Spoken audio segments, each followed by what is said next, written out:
So an abrupt decline in renal function that results in a decline in glomerular filtration rate, retention of urea and other nitrogenous waste products, and dysregulation of extracellular volume and electrolytes. जो सारे function हमने पढ़े वो सब obviously abrupt acute kidney injury means some abrupt cessation in the function of the kidney.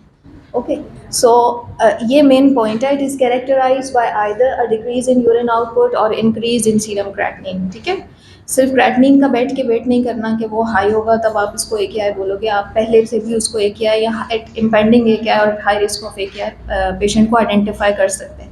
And how do you do that, वही हम सीखेंगे.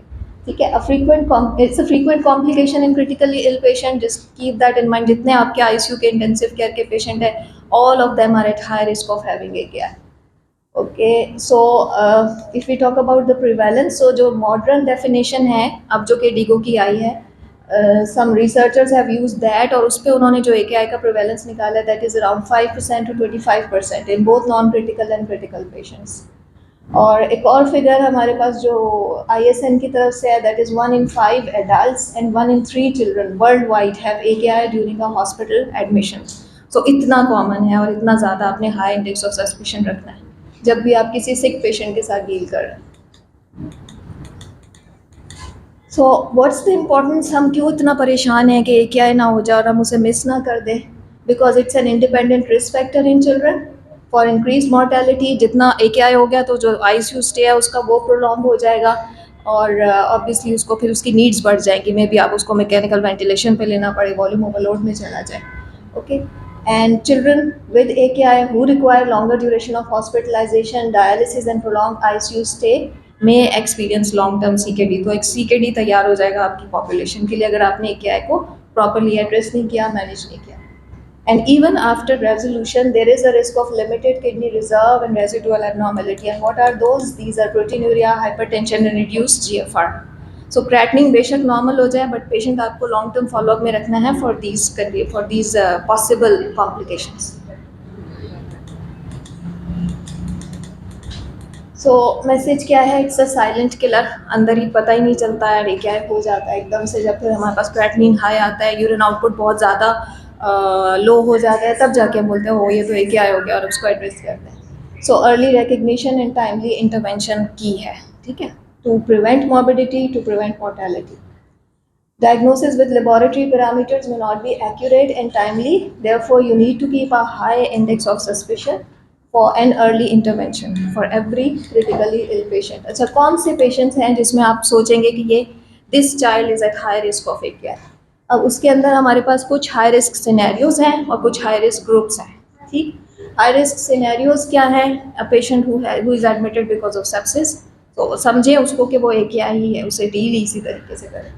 With circulatory shock, okay, with cardiac, most of the post cardiac surgery patient. Cardiac surgery, post cardiac surgery तो इतना common है कि सारे जो cardiac surgeon है वो PD कैथेटर OT में ही डाल के भेज देते हैं. तो उन्हें पता है कि सेकेंड थर्ड डे पे इसको AKI होगा ही होगा. हार्ट और किडनी कहते हैं ना, दोस्त हैं, साथ साथ चलते हैं. ठीक है, gastroenteritis with dehydration, snake bite जो इन्वेनोमेशन के साथ हमारे पास पेशेंट्स आते हैं, या इंसेक्ट बाइट, ट्रॉमा, बर्न्स. ठीक है, ये सिनेरियोज हैं जिनको जहन में रखना है कि इसमें आपके पेशेंट AKI में जा सकता है.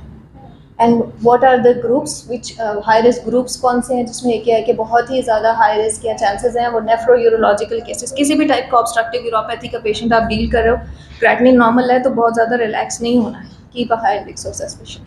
Cardiac patient, liver patient, malignancy, bone marrow transplant, those who are getting nephrotoxic drug जैसे हाई डोज वैंकोमाइसिन चल रही है किसी को, किसी भी दिन वो AKI में जा सकता है. सो आप क्लोजली मॉनिटर करें.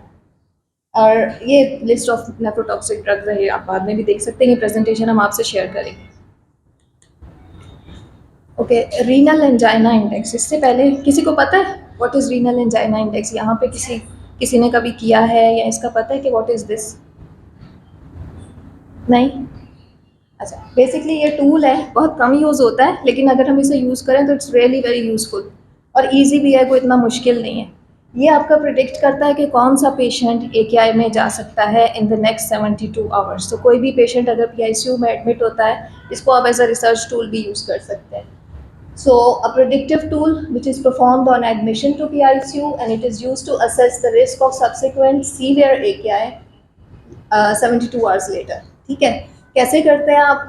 रीनल एंजाइना इंडेक्स में आपके पास दो कैटेगरीज होती है, एक रिस्क स्ट्रेटा है और एक इंजरी स्ट्रेटा है। ठीक है, ये चलता है ना सही। Risk strata and injury stratas. Risk में क्या है, आपने स्कोर देते जाना है अपने पेशेंट को। ठीक है, अगर वो आईसीयू में एडमिट हुआ है किसी भी इलनेस की वजह से तो वो 1 स्कोर में आ जाएगा। अगर सॉलिड ऑर्गन या स्टेम सेल ट्रांसप्लांटेशन का पेशेंट है उसे 3 स्कोर मिल जाएगा। मैकेनिकल वेंटिलेशन वेजोएक्टिव सपोर्ट है तो ये स्कोर मिलेगा। तीनों ही हैं तो ये 3 सब ऐड हो जाएंगे। ठीक, इसी तरह से इंजरी स्ट्रेटा में भी इसमें बेसिकली सीरम क्रेटनिन देते हैं हम लोग बेस लाइन। ठीक है, तो बेस लाइन से डिक्रीज हो गया है या नो चेंज, और इसमें एक वॉल्यूम फ्लूइड ओवरलोड और एक सीरम क्रेटनिन, दो चीज़ों के ऊपर। फ्लूइड ओवरलोड आप कैसे कैलकुलेट करेंगे, पहले मैं बता देती हूँ वो कैसे होता है। ये है फॉर्मूला आपके फ्लूइड ओवरलोड का। ठीक, आपने सॉरी,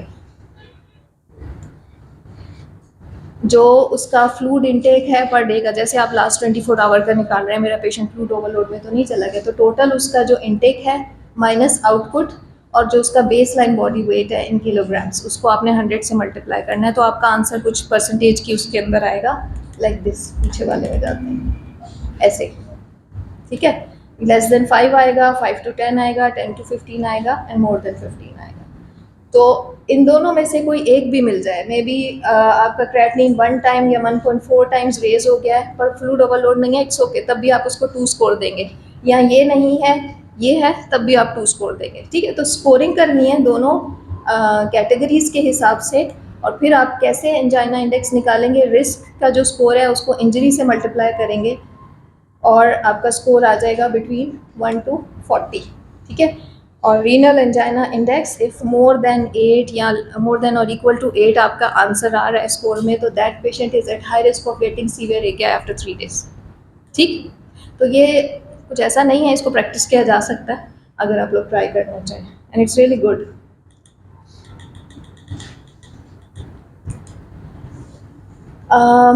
अगर हम क्लासिफाई करना चाहें क्या है, तो शुरू से लेकर अब तक 220 देखें, आपका जर्नी जो है ना वो 2004 से स्टार्ट हुआ, फिर 2005 में एक और क्राइटेरिया आया एकेआई को क्लासिफाई करने के लिए।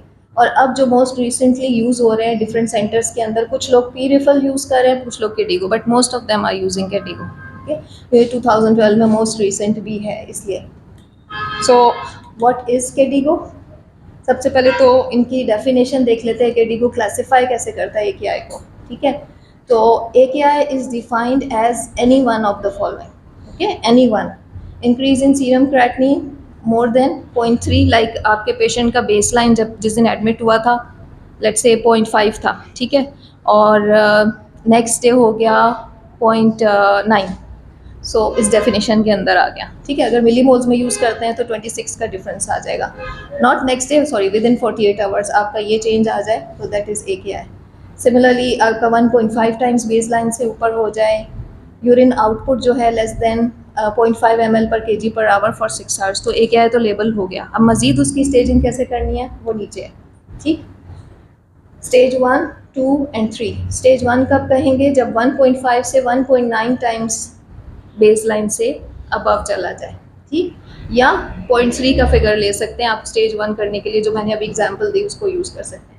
तो यहाँ तो क्रेटनिन ऊपर चला जाए और अदर वे अराउंड उसका क्रेटनिन तो स्टैटिक रहे बट उसका यूरिन आउटपुट नेक्स्ट डे आप देखोगे वो कम रहा है, लास्ट 24 आवर्स के अंदर लेस देन 0.5 ml पर kg पर आ रहा है, not in 24 hour, in the last 6 to 12 hours, तो वो स्टेज 1 हो गया। ठीक है, स्टेज 2 कब कहेंगे, अगर क्रेटनिन 2 से 2.9 times above the base line, for example 1 था, ठीक है, नेक्स्ट डे जो है 1.9 हो गया या 2 हो गया, 1.9 एंड अबव हो गया, तो वो इस स्टेज के अंदर आ जाएगा।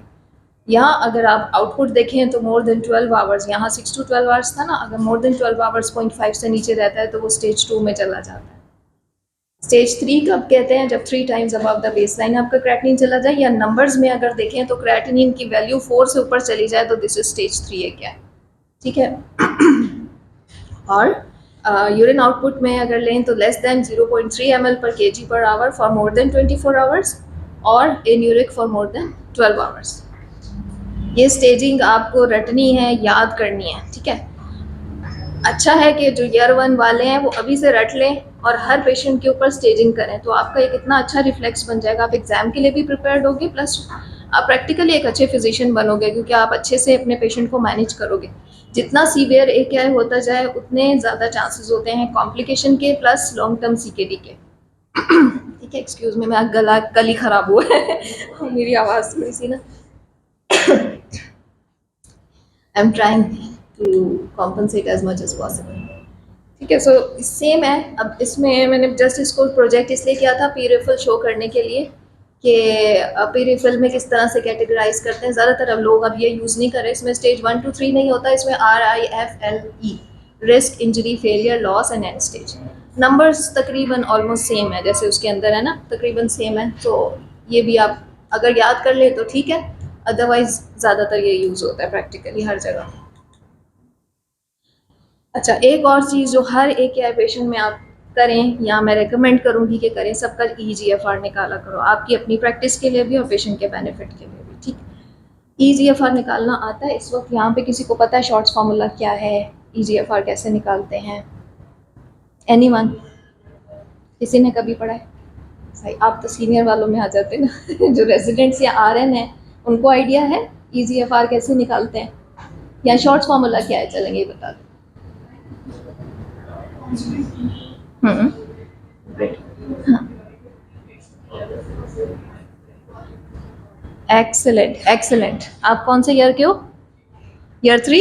चलो ईयर 3 चलो, जिनको नहीं आता उनको हम सिखा देते हैं। ठीक है, यही है जो इन्होंने बताया।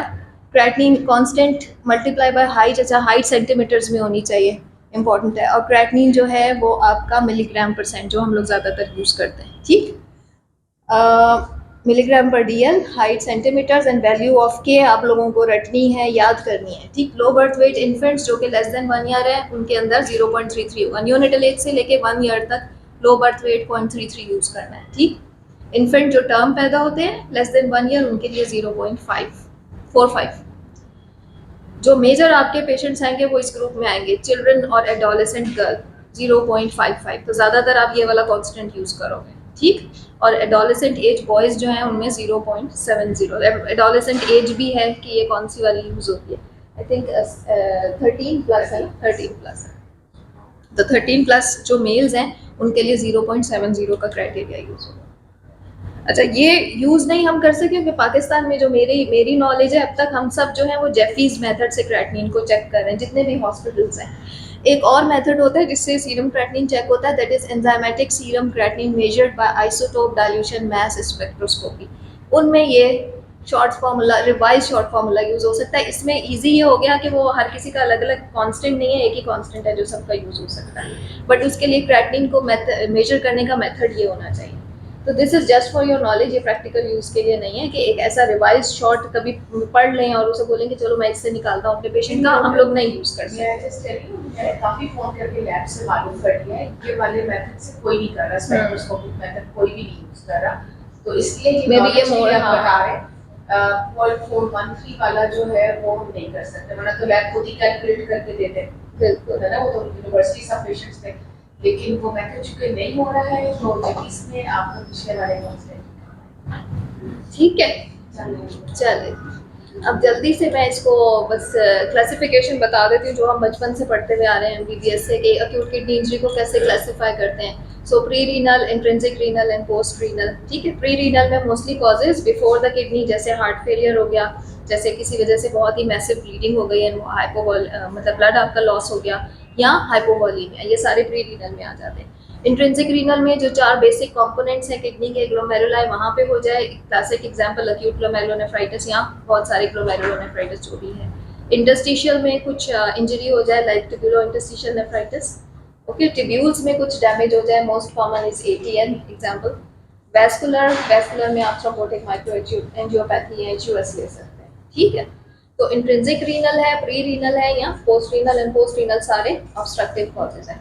तो जब भी आप एक आएगा पेशेंट, देखो आपने उसे क्लासिफाई करना है as pre renal, renal, post renal. आपने उसका EGFR निकालना है, आपने उसकी कैटेगराइजेशन करनी है अकॉर्डिंग टू कैटेगरी। ये आपसे स्टार्ट कर दें इस वर्कशॉप से, आगे आप लोग कभी नहीं भूलेंगे। ठीक है, तो कुछ सीख के जा रहे हैं तो उसे इम्प्लीमेंट भी करना है। So, what are the key messages? Early recognition and intervention to prevent AKI or halt its progression. Renal angina index is a good predictive tool for AKI risk assessment in patients who are admitted in intensive care unit. KDIGO classification helps us to gauge severity of AKI, classify every child who develop AKI, identify the etiology, and early intervene accordingly. Always remember that prevention is far better than cure. Thank you.